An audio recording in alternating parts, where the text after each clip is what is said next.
अहो तुम्ही का आणलेत? आईने हाक मारली असती तर मीच आलो असतो ना. नाही, ते मीच सांगितले आईंना मी नेते म्हणून. आपण दिवसभरात बोललो नाही ना एकमेकांची, म्हणून. हो, मी आज फार आनंदात आहे, कारण आपल्या गावात शाळा सुरू झाली, तीही बायकांसाठी. आणि तीही जबरदस्तीने नव्हे तर बऱ्याच बायकांना खरोखरच रस आहे शिकण्यात. म्हणून तर विरोधाला न जुमानता त्या पुढे आल्या. हे मोठेच यश आहे. कालची स्पर्धा हे नुसते निमित्त. का तुम्हाला आनंद नाही झाला? झाला ना, पण इतरही काही गोष्टी आहेत. म्हणजे?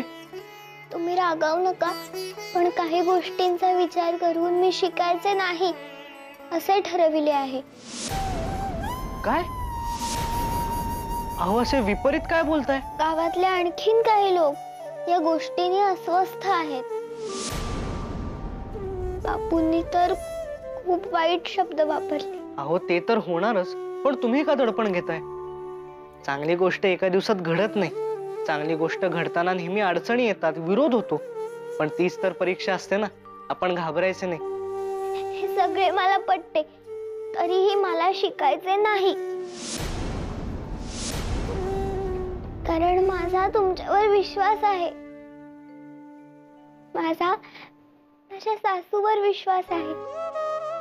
माझ्या सासरी मी असुरक्षित नाही. अहो पण बायका सासरी असुरक्षित असतात म्हणून त्यांनी शिकावे अशी का समजूत करून घेतली तुम्ही? मोठी आजी म्हणते सगळ्यांना उत्तम सासर मिळतेच असे नाही.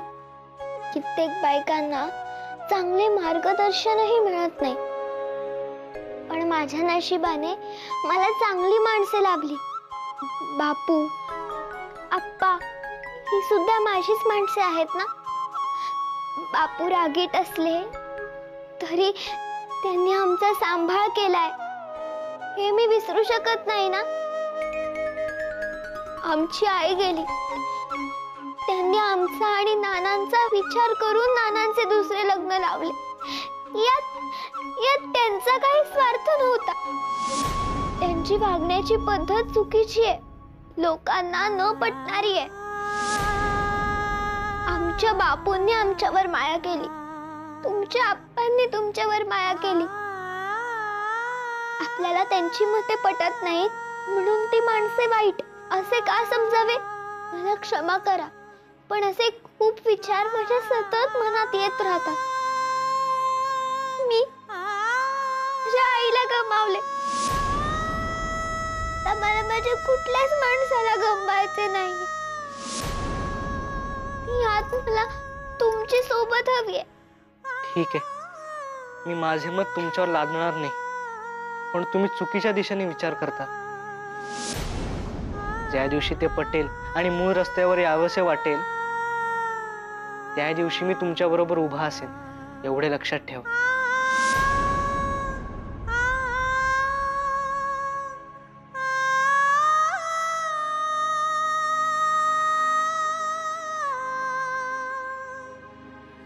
यशोदा यशोदा माया माऊली.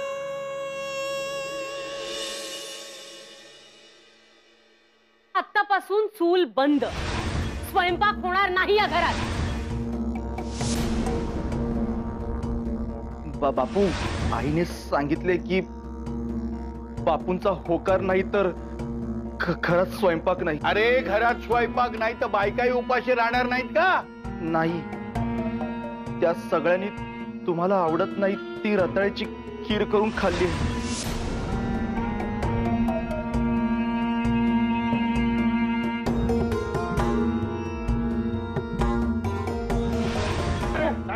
बापू बापू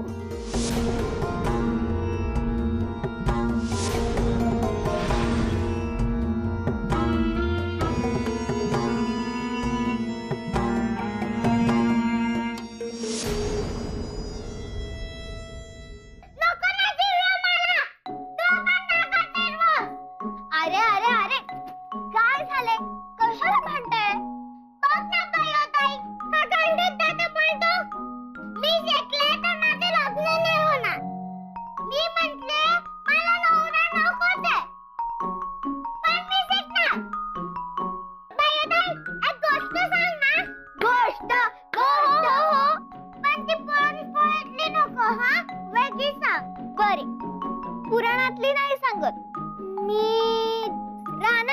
तुम्हाला सांगते. एक मोठं रान होतं. त्या रानात खूप प्राणी राहत होते. म्हणजे सिंह, वाघ, हत्ती, लांडगा, कोल्हा. हो, असे मोठे आणि क्रूर प्राणी राहतच होते. पण ससा, हरिण, उंदीर, कासव असे लहान पण भित्रे प्राणीही राहत होते. मग तर एकदा काय झाले, रानातला राजा सिंह खाऊन पिऊन विश्रांती घेत होता एका झाडाखाली. हळूहळू त्याला झोप लागली आणि तो तालासुरात घोरू लागला. असं ना बाई, अगदी असतात. मग काय झालं, सिंहाच्या गोरण्याच्या आवाजाने एक पिटूकला उंदीर त्याच्या बिळातून बाहेर आला. पाहिले की सिंह झोपलाय. उंदीरच तो, त्याला थोडी मौज करायची लहर आली. मग त्या उंदराने हळूच सिंहाच्या शेपटीला हात लावला. पण सिंहाला झोप लागली होती. त्याला काही सुद्धा कळलं नाही. उंदराची धिटाई वाढली. मग तो हळूच सिंहाच्या अंगावर चढून बागडू लागला. त्याला मोठी मौज वाटू लागली. मग काय, त्याचे धाडस वाढले. त्याने आपली शेपूट सिंहाच्या नाकात घातली. तशी सिंहाला खूप मोठी शिंक आली. तो जागा झाला. त्याला घाबरलेला उंदीर दिसला. त्याने उंदराला आपल्या पंजात घेतले आणि डरकाळी फोडली. उंदीर गयावया करू लागला. महाराज महाराज, कृपया मला मारू नका, मला मारू नका. एक ना एक दिवस मी तुमच्या कामी येईन, मला सोडा. तसा सिंह म्हणाला, एवढा मोठा, तू एवढासा पिटुकला, तू काय माझ्या कामी येणार? तसा उंदीर म्हणाला, असे म्हणू नका महाराज. देवाने प्रत्येकाला असे काहीतरी कौशल्य दिलेले असते. माझा उपयोग होईल तुम्हाला. मग सिंह म्हणाला, ठीक आहे बघू, मग सोडतो तुला आता. तेव्हा त्यांनी उंदराला सोडून दिले. मग एक दिवस काय झाले, तर रानात एक शिकारी आला आणि त्यांनी सिंहाच्या गुहेबाहेर जाळे लावले. मग सिंह अडकला. हो, सिंह त्या जाळ्यात अडकला आणि काही केला त्याला सुटता येईना. मग काय, तो घाबरला, डरकाळ्या फोडू लागला. वाचवा वाचवा असे ओरडू लागला. त्याच्या हाका उंदराच्याही कानावर गेल्या. तसा उंदीर धावत आवाजाच्या दिशेने आला आणि बघतो तर काय सिंह जाळ्यात अडकलाय आणि त्याला सुटताच येत नाहीये. हो ना, बरोबर. मग उंदीर सिंहाला म्हणाला, घाबरू नका महाराज, मी तुम्हाला सोडवतो. सिंह म्हणाला, कसे शक्य आहे ते? बरेच प्राणी येऊन गेले पण कोणीच मला सोडवू शकले नाही. तू तर पिटुकला उंदीर. तसा उंदीर म्हणाला, महाराज आता पहा माझी करामत. मग काय केलं त्यांनी? आपल्या अणकुचीदार दातांनी आणि देवाने दिलेल्या कौशल्याचा वापर करून त्या उंदराने जाळे कुरतडून टाकले. मग सिंह सुटला. हो, सिंह सुटला आणि म्हणाला, खरेच जगात कोणीच मोठे आणि लहान नसते. आणि ते दोघे मित्र झाले.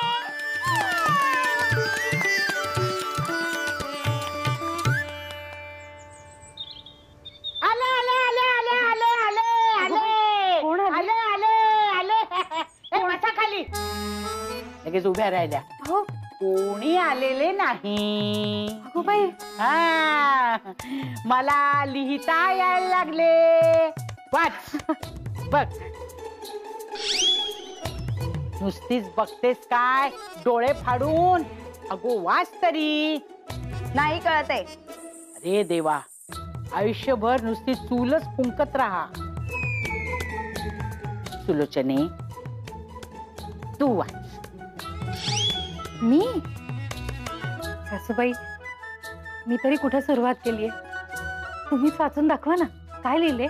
मी माझेच नाव लिहिले आहे. अगो बाई, कावेरी. जमले होय. मग पण तू का लिहित नाहीस? का थांबवलेस? काय सांगू, ह्यांचा आडमुठेपणा अजून सुरूच आहे. हत्तीच्या म्हणजे एवढा नगारा बडवून सान्यांच्याकडे मी आणि यशोदा शिकणाऱ्या आम्ही दोघीच वाटतं. नाही, यशोदा पण नाही म्हणताय. का का? हो बाई, बापूंनी त्यांना शपथ घातली की यशोदा शिकल्या तर दसऱ्याच्या दिवशी बापू त्यांच्या जीवाचं काहीतरी बरे वाईट करतील. अगो बाई माझे, तर हे काय? अरे वा रे वा, ही काय पद्धत झाली? त्यांना म्हणावे, तिला जर शिकू दिले नाही तर मीच तुमच्या जीवाचे काहीतरी बरे वाईट करीन. अहो सासूबाई, काहीतरीच काय? काहीतरीच नाही, बरोबरच आहे. नाही, तसे नाही आजी. यशोदा काही दडपणाला बळी नाही पडलेले. पण आई गेल्यापासून त्या हळव्या झाल्या, म्हणून हा निर्णय घेतला त्यांनी. अरे पण सदा, तुला मान्य आहे का हे? नाही, पण तुर्तास आपण यशोदेचे मन जपायला हवे असे मला वाटते. कालांतराने त्या बदलतील निर्णय. ठीक आहे, तसे ही शिक्षणाने अंगी येणारी हुशारी उपजतच आहे हो तिच्याकडे. सध्या नको तिला भरीस पाडायला. पुढे पाहू केव्हा तरी. या वयात तिच्याकडे भरपूर हुशारी आहे.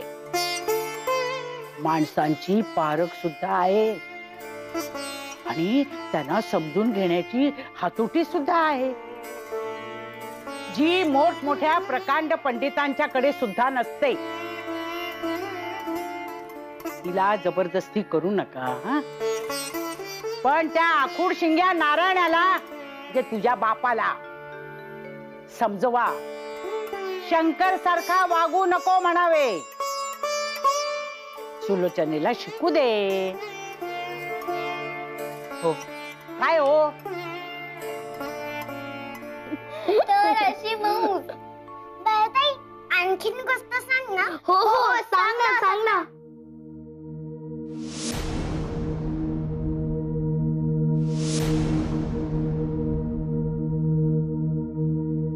अरे,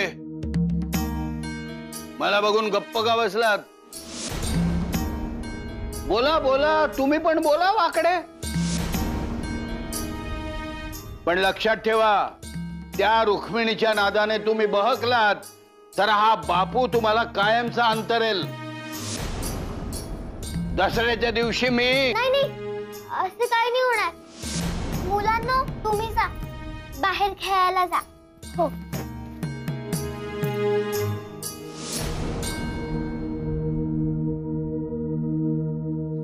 बापू, तुम्ही मुलांना घाबरवू नका. त्यांना या सगळ्याचा अर्थ नीटचा कळत नाही.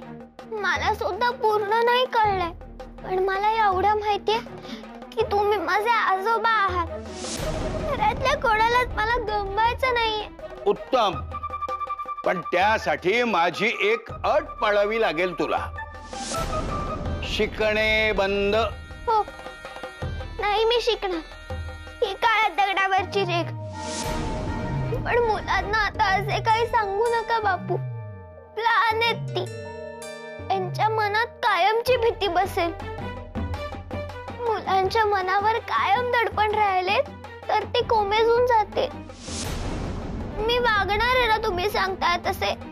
मग झाले तर.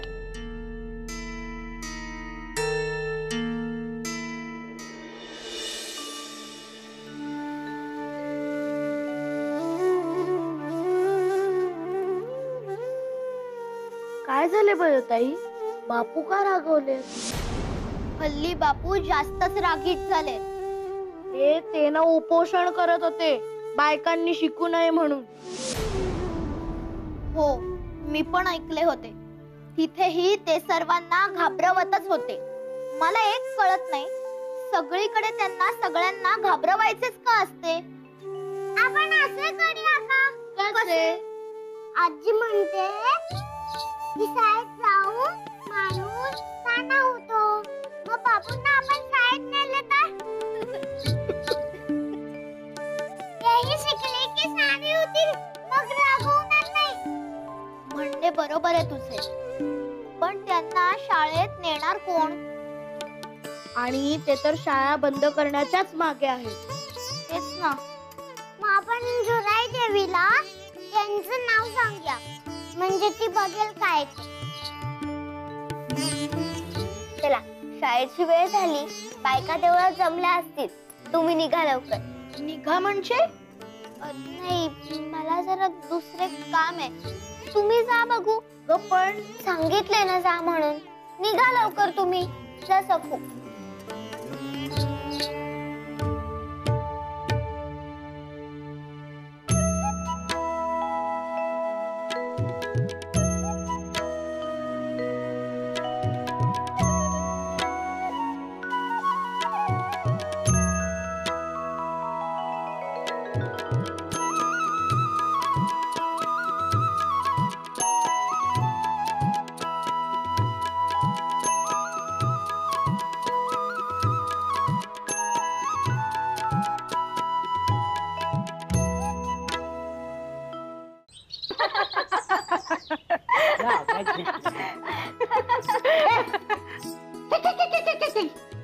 फिरायला काय झालं?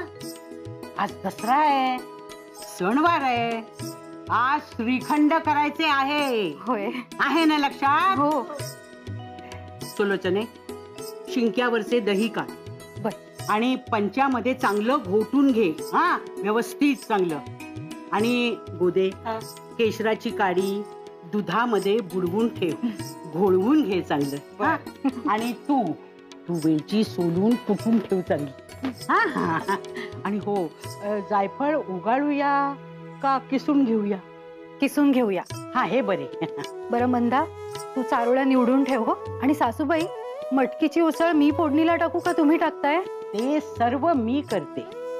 तू आणि गोदा पुऱ्या तळून घ्या. आणि तू चटणी वाटून ठेव.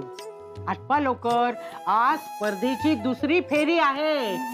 आणि पदार्थाचे नाव आपल्याला पाटीवर लिहून द्यायचे आहे. आहे ना लक्षात? मग उभ्या कशाला राहिल्यात? चला आवरा. सासूबाई, मला ना भारी उत्सुकता लागून राहिली की ही स्पर्धा कोण जिंकेल याची. मला सुद्धा भारी उत्सुकता लागून राहिली, वेलची कधी सोलून देते याची. वेलची कुठली? आपली ही वेडी कुठली? चल कामाला लाग. चल चल, पाय उचल लवकर लवकर लवकर. लगबग हवी. बरे झाले लवकर तयार झालात. आज समारंभ आहे ना, आणि स्पर्धेचा निकाल सुद्धा आहे. त्याआधी लिहिण्याची स्पर्धा. खूप मौज आहे आज.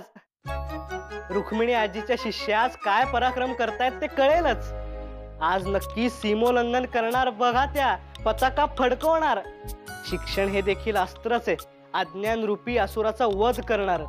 हो, खरे तर या स्पर्धेच्या निमित्ताने गावात ना, काय म्हणता तुम्ही ते, आमूलाग्र बदल होणार आहे. अहो, आमूलाग्र नाही, आमूलाग्र बदल म्हणा बरे. आमूलाग्र. आमूलाग्र. आमूलाग्र. आमूलाग्र. बरोबर. आमूलाग्र बदल म्हणजे मुळापासूनचा बदल. अगदी खरे. तो बदल झाल्यामुळे गावातल्या बायकांमध्ये एक वेगळीच चैतन्य आले आहे. हो, आणि ते महत्वाचे आहे, कारण मला वाटते कुटुंबाचं पोषण करता हा बाप असतो, पण कुटुंबाला वळण आणि भावनेचा आधार देते ती आई. जेव्हा शिक्षित होते तेव्हा आपोआपच सारे कुटुंबही शिक्षित होते. अगदी खरे. आणि या साऱ्याचे श्रेय यशोदा तुम्हाला जाते. मला? पण ते कसे? आप्पा आणि रघु काका कोणाची बायको सुगरण यावरून वाद घालत होते, तेव्हा ही स्पर्धेची कल्पना तुमच्या डोक्यात आली आणि ती साऱ्यांनी उचलून धरली. अहो, साऱ्यांचे श्रेय आहे हे, पण तुम्हाला तुमच्या बायकोचेच कौतुक. पण आहेच ते खरे. परचुऱ्यांच्या आणि सान्यांच्या दोघांच्याही घरात तुम्ही खूप बदल घडवून आणलात. आपल्या प्रेमाच्या मंत्राने वसुलीच्या कामात तुम्ही जो निराळेपणा आणलात, त्यामुळेच त्र्यंबक आजोबा बदलले. माझी अंधाराची भीती तुमच्यामुळेच कमी झाली. नाना आणि धाकट्या आई मधला दुरावा तुमच्यामुळेच कमी झाला. जादूच आहे ही. खरे म्हणजे प्रत्येकाकडे असते ही जादू, देवानेच दिलेली असते. पण आपण विसरतो, चांगले वाईट ओळखायला चुकतो. पण मी माझ्या मुलांना सारे शिकवणार आहे आणि ही जादू विसरू नका असंही सांगणार आहे. बरोबर ना? हो.